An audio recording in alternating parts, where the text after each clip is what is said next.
오늘도 유코는 남편에게 돈도 제대로 벌어오지 못하는 가장이라며 핀잔 주었습니다. 남편은 고개 숙이며 넘어갔지만 이러한 잔소리가 시작된 게 벌써 1년째. 그의 자존감은 이미 바닥을 치고 있었죠. 그런데 그리 핀잔을 주던 그녀가 오늘은 웬일로 맥주와 안주를 챙겨주자 남편은 의아함을 느끼면서 또 한편으로는 고맙다며 눈물을 흘렸습니다. 하지만 얼마 뒤 그는 갑자기 몰려오는 졸음 때문에 잠자리에 들기 전 욕조에 들어갔고 정신이 몽롱한 상태에서 어깨에 가해지는 힘 때문에 그대로 익사했습니다. 그의 어깨를 눌렀던 이는 아내 유코였죠.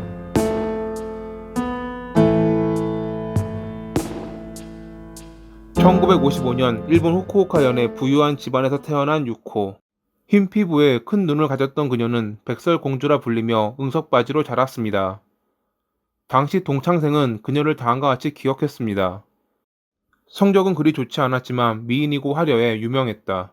다른 학교 남학생으로부터 러브레터를 받거나 고백받는 일이 자주 있었다. 초등학교 때부터 피아노를 배웠던 그녀는 고등학교를 졸업한 뒤 무사시노 음악대학에 진학했는데 재능의 한계를 느껴 교수의 조언을 받아 성악가로 전과했습니다. 대학 생활 당시 그녀는 파티를 좋아해 다른 학교 파티에도 참여했는데 무조건 명문대에서 주최하는 파티만 골라갔다고 합니다. 대학 2학년 때 그녀는 와세다 대학이 주최한 댄스 파티에 갔다가 한 살 연상인 겐지와 만났습니다. 겐지는 그녀에게 첫눈에 반했고 1년에 걸쳐 청혼한 끝에 1979년 둘은 양가의 반대에도 불구하고 결혼했습니다. 그 역시 자산가 집안의 장남이었기에 둘의 결혼식은 반대가 있긴 했어도 매우 화려하게 치러졌죠.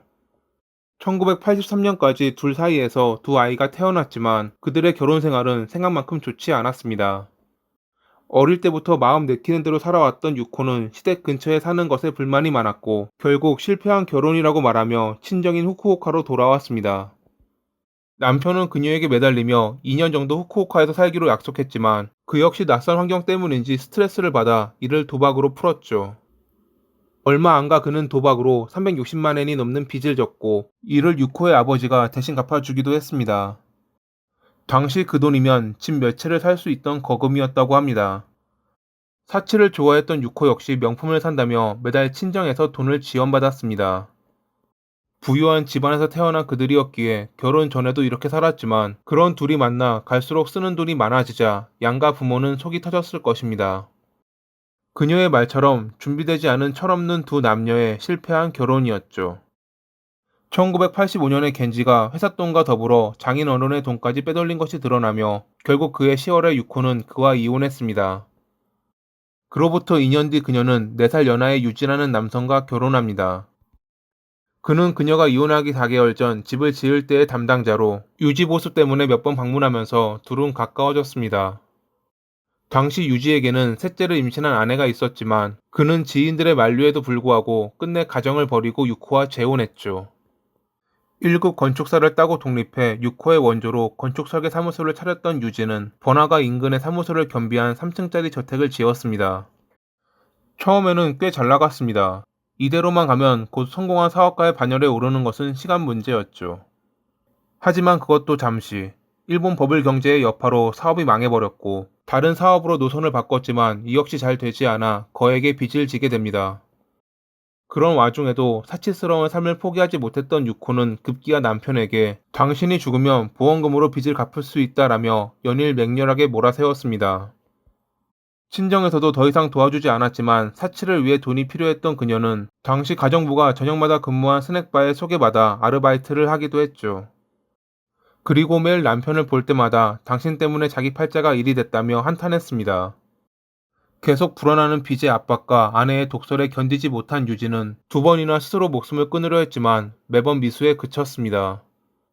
남편을 몰아세우던 유코는 불륜 관계에 있던 장남의 과외 선생에게 협력을 요청했고 그녀에게 반해 있던 그는 자살로 위장해 살해하는 방법을 알려주었습니다.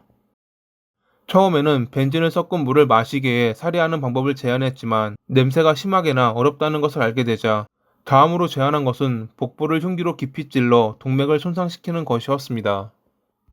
정신을 잃은 뒤 동맥이 손상되면 과다출혈로 사망할 거라는 그의 말에 유코는 알겠다며 수면 유도제를 준비했습니다.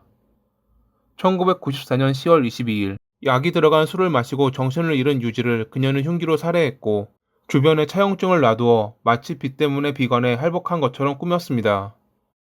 찔린 상처가 등까지 관통한 데다 주저한 흔적도 없어 타살 의혹도 있었지만 최근 그가 두 차례나 스스로 목숨을 끊으려 했던 것과 그 당시 써두었던 유서도 발견되며 모든 것은 유코가 계획한 대로 마무리됐죠.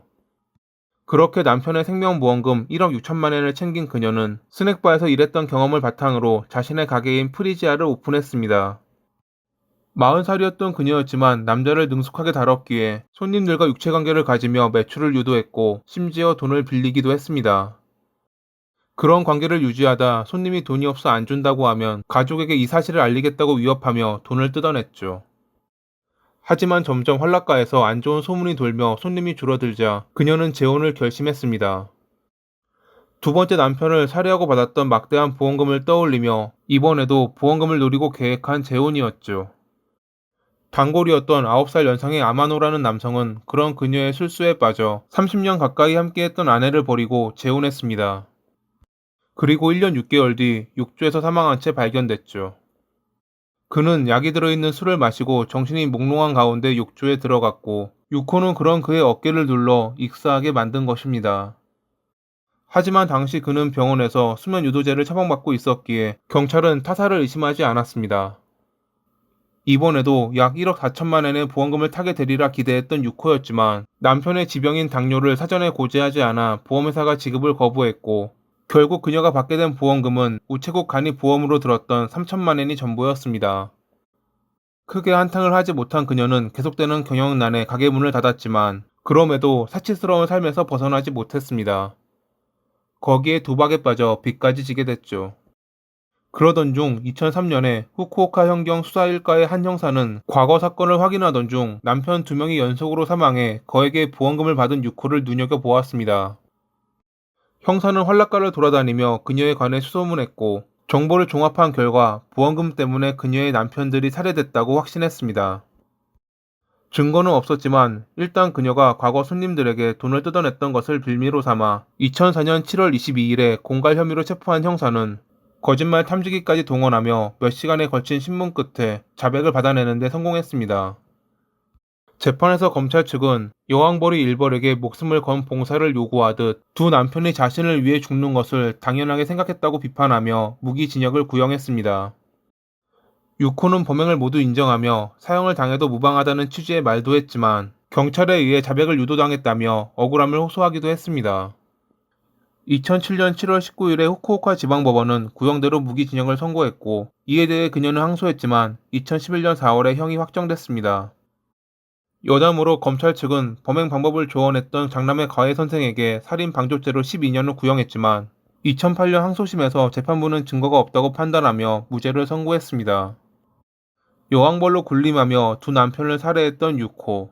돈 때문에 나쁜 사람이 된 그녀에게 언젠가 천벌이 내려지길 바라며 이만 마칩니다. 오늘도 시청해주셔서 감사합니다.